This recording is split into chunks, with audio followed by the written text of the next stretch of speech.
इस वीडियो में हम देखेंगे क्लासिकल आईपीसी प्रॉब्लम जो है रीडर राइटर प्रॉब्लम। ठीक है, ये एक आईएमपी टॉपिक है। ये एग्ज़ाम में 3 बार पूछा जा चुका है कि रीडर राइटर प्रॉब्लम सॉल्व करो यूजिंग, इसमें सीमाफोर के लिए पूछा गया है। बाकी आप डिफरेंट के लिए भी सॉल्व कर सकते हो, आपकी मर्जी। तो देखते हैं what is reader writer problem.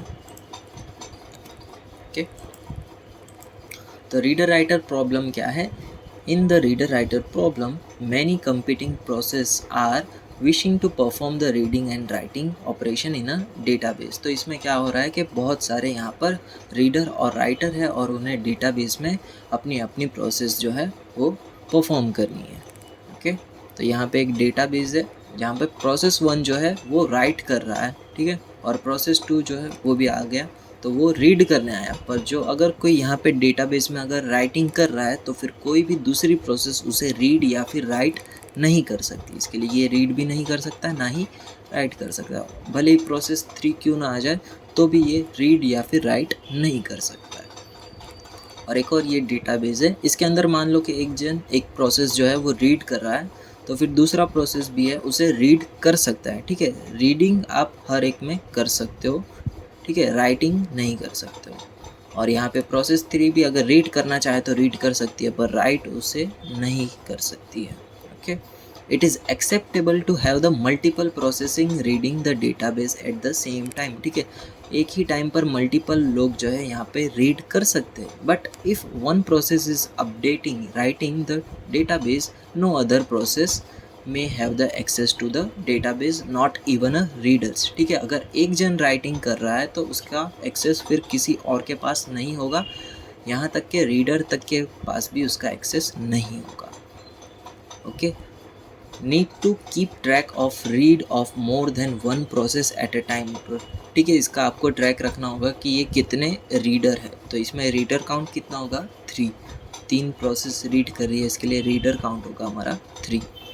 Okay, तो अब ये सॉल्व करते हैं यूजिंग सेमाफोर। ठीक है, पहले हमने क्या किया, सेमाफोर का एक वेरिएबल डिक्लेयर किया है। अब सेमाफोर के लिए हमने एक और यहाँ पे वेरिएबल लिया है जो है म्यूटेक्स, जो होगा हमारा 1। ठीक है, यहाँ पे अभी स्टार्टिंग में 1 है, तो ये म्यूटेक्स किसके लिए यूज़ होगा? रीडर काउंट को कंट्रोल करने के लिए। ठीक है, ये याद रखना, म्यूटेक्स जो है रीडर काउंट को कंट्रोल करने के लिए यूज़ होगा।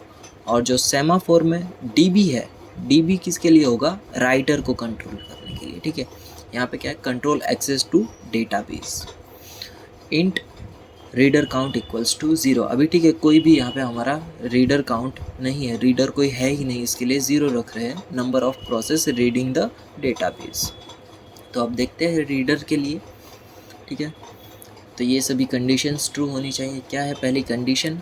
Down and mutex. पहले आपको क्या करना है? डाउन एम्परसेंड म्यूटेक्स जो भी हो, ठीक है, एंड बोलो तो समझ जाना एम्परसेंड है। ठीक है, डाउन म्यूटेक्स से क्या होगा? आपको रीडर काउंट का एक्सेस मिल जाएगा। यानी क्या करना है, अगर आपको रीड करना है तो उससे पहले आपको रीडर काउंट का एक्सेस गेन करना पड़ेगा। वो किससे होगा? डाउन एंड म्यूटेक्स से। ठीक है, अब आप क्या करो, आपको रीड करना है तो रीड काउंट क्या करो, आप प्लस कर दो। अभी फ़िलहाल कितना है? अभी हमने देखा था 0 था ना, तो 0 + 1 कितना हो जाएगा? रीडर काउंट है वो 1 हो जाएगा। और अगर रीडर काउंट 1 है तो आपको क्या करना, यानी आप डेटा रीड कर रहे हो। ठीक है, रीड कर रहे हो तो आपको क्या करना है कि जो राइटर है उसे आपको रिस्ट्रिक्ट कर देना है, यानी राइटर को एंटर करने नहीं देना है डेटाबेस में।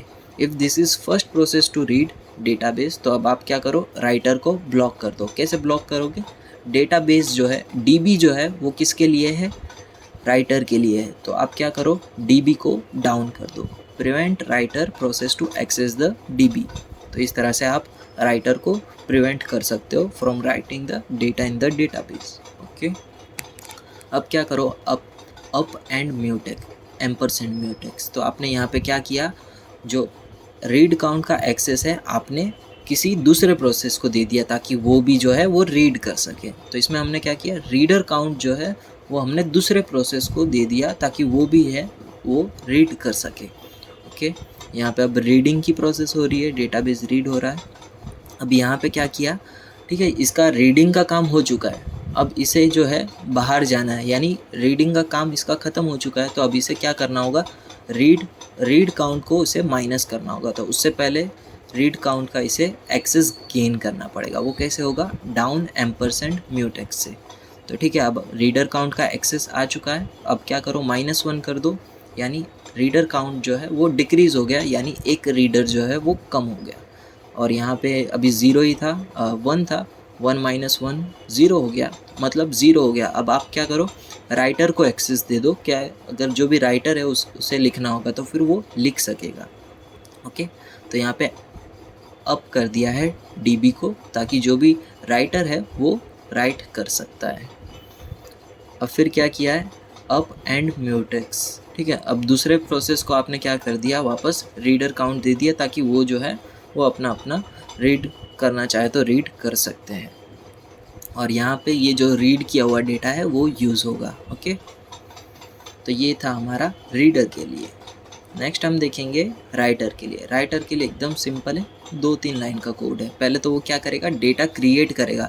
डेटा क्रिएट करने वाला कौन होता है? राइटर। तो अब हमें पता चल गया कि ये जो है वो राइटर है, अब इसे डेटाबेस में एंटर करवाना है। तो हम क्या करेंगे, डेटाबेस का एक्सेस लेंगे। किस तरह से? डाउन डीबी से। ठीक है, डाउन एम्परसेंड डीबी। ठीक है, डेटाबेस का एक्सेस मिल गया। अब क्या करो, जो भी आपका डेटा यहाँ पे क्रिएट किया है ना, उसे राइट कर दो यहाँ पे, राइट डीबी। ठीक है, यहाँ से जो डेटा आपने क्रिएट किया था वो आप यहाँ पे राइट कर दोगे। और जो अगर आपका काम हो जाता है तो फिर आप क्या करो, अप कर दो, यानी रिलीज़ कर दो डेटा। जो भी आपने यहाँ पे एक्सेस गेन किया था उसे आप रिलीज़ कर दो। तो ये होगा हमारा राइटर के लिए कोड। ठीक है, तो ये था हमारा reader writer problem using semaphore.